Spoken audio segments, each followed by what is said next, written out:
Yep, I'm back. 2 years ago, almost to this time, I made a video and a 24-hour notice and a whole little fun thing, and I wanted to do an experiment on something. The card I chose was Bazaar of Baghdad from Arabian Nights, obviously, blah, blah, blah, 93, 94 era, reserve list. You guys know the story, you know the card. If you don't, Google it, read about it.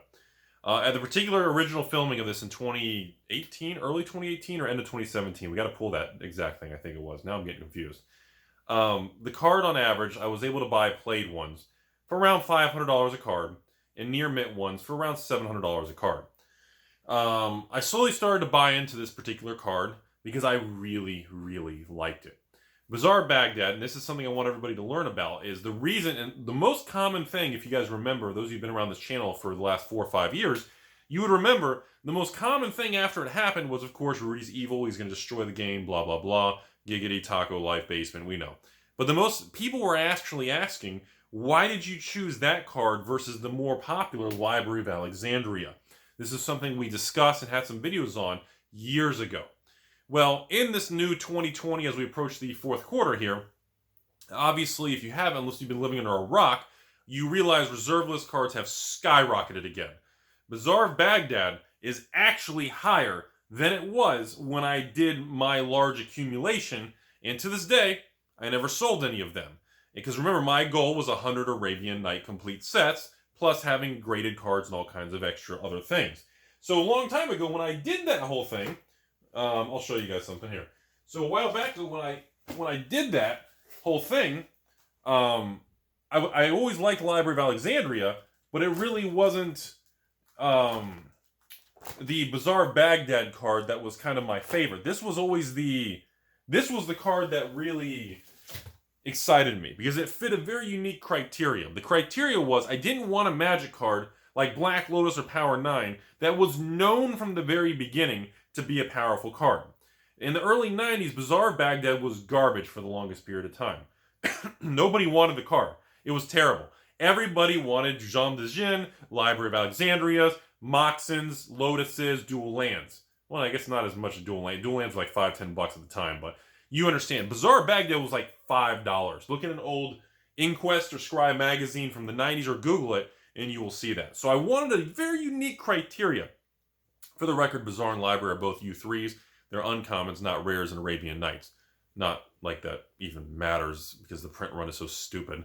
Or you can just buy yourself a sealed box for $250,000, right? Crack some packs. So I wanted to do a follow-up video for a lot of people. Number one, people asked me, Rudy, did you ever sell any of those?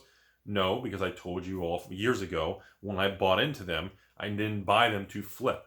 I bought number one into it because I always wanted to have a big position in that card. Number two, I bought into it because I simply thought it was underpriced.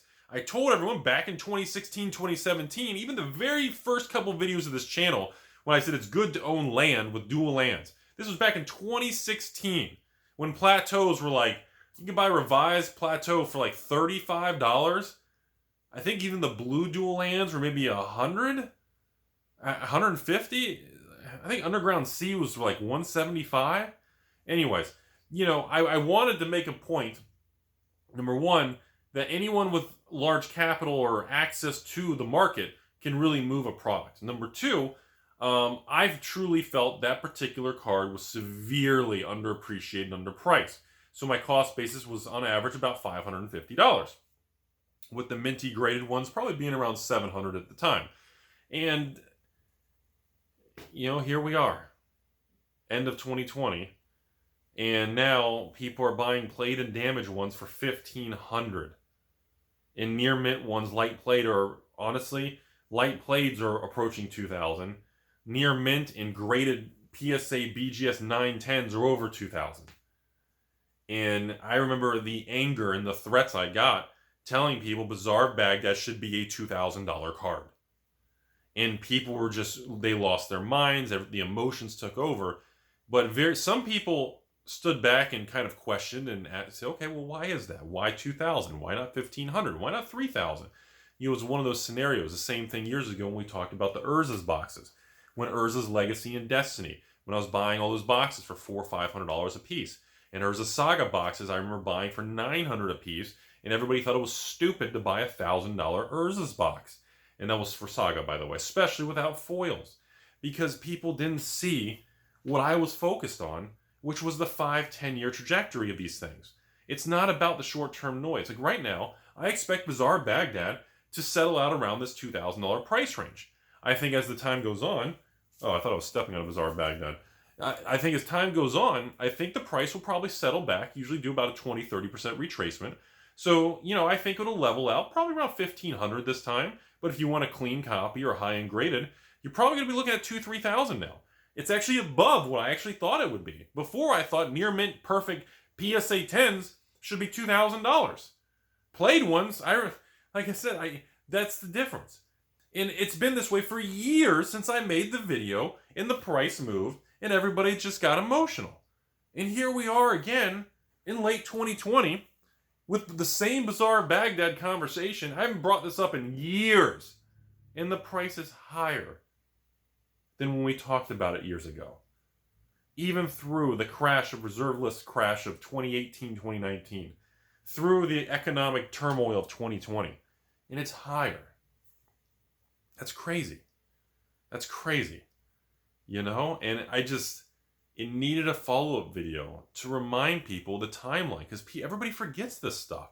We live in this instant gratification now. What's the new set? What's the spoiler season? Rudy, I'm waiting for new Zendikar. And I need spoiler. I'm all in, Rudy, on Zendikar. Sell everything. And people said the same thing with Double Masters and VIP Masters. Before that, they said the same thing with Ikoria. Then before that, there was I don't even remember what before that was. I don't remember the exact order. I think I skipped some things. Commander? Or was that after? No, Jumpstart? I can't, people are so focused on the next thing that's a day in advance or to the end of their nose. They're not seeing the long-term trend here. And I'm not bashing the new product, because I sell the new product, obviously. And I tell some patrons buy all the new product. Some patrons buy never. They don't buy anything. They just go, Rudy, ain't buying any of your crap, but I'm going to support you because I like the videos and the entertainment's worth a couple dollars. Then some people just only buy a favorite set when they're looking forward to it. And then many other people just watch the videos, just the thumbs down 2 times, go get a taco, which is cool too. But at the same time, you gotta look at the long game, everybody. I mean, the last Bazaar of Baghdad video was years ago. And here we are through crashes. Reserve list crash, 2020 crashes, through 2 crashes, and the price is higher now. If that isn't, I don't know what other evidence discussion out there to make everybody calm down, strip the emotion out, and think logically of long term, of what these prices and what these cards truly are worth.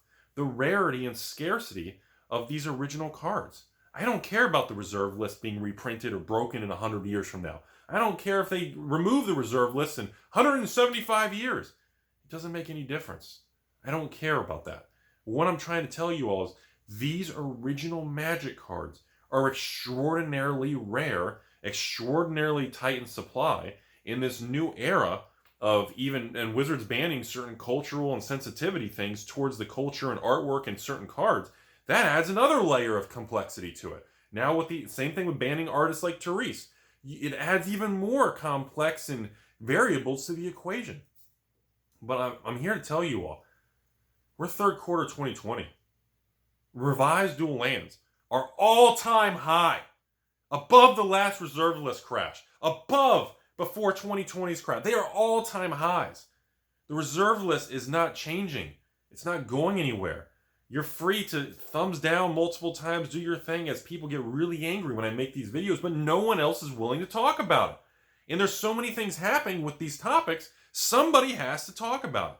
So again, I have no problem being the poster child for it, but these are not just a card you buy to flip. I don't agree with that. These are cards that I buy because I want them, and I'm still not selling them. I have no plans to sell them. It's like people, Rudy's going to sell them anytime. He's pumping it up to dump the Bagdads. Rudy's, he's going to open all his patron slots up, and he just did it to... Nothing's changed. Nothing's changed. I'm still keeping the cards. Things are a lot more stable with Patreon. I've capped the signups and kept things stable. Everything's been going a lot better now. But I wanted everyone to understand that the importance of respecting and appreciating these very old cards before Magic was deemed a very mainstream popular thing. These are special cards.